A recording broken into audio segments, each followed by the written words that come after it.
Mapagpalang araw mga bossing. Pag-usapan po natin ang laban ni Jimuel Pacquiao, Eman Pacquiao at John Riel Casimero. Alright mga boss, naganap na nga po kanina ang official weigh-in nila, Jimuel Pacquiao sa California, US, kung saan tumimbang si Jimuel Pacquiao ng 134.8 pounds at tumimbang naman ng 134.2 pounds. Ang makakalaban ni Jimuel na si Brendan Lally ng Amerika. So kapwa nakuha ng dalawa ang limit ng lightweight 135 pounds. Kaya tuloy na ang kanilang salpukan bukas sa US. Medyo kinakabahan daw si pambansang kamao Manny Pacquiao sa naging weigh-in ng kanyang panganay na anak na si Jimuel. Samantala ito ang kauna-unahang promotions ni Manny Pacquiao sa bansang Amerika, tapos undercard pa ang kanyang anak. Kaya siguro medyo kinabahan si pambansang kamao.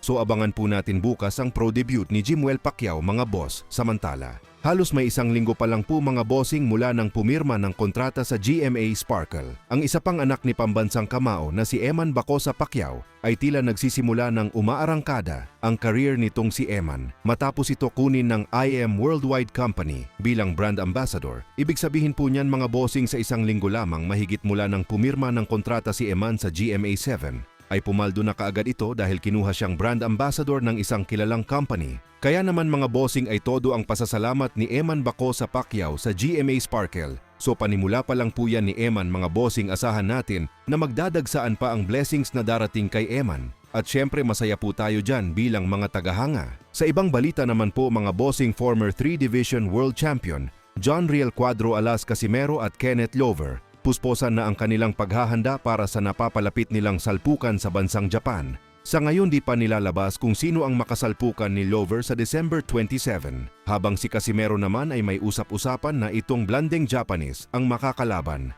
Kumbaga, rumors pa rin yan hanggat walang official na announcement ang Kameda Promotions. 134.2. 134.2. Still. 134.8.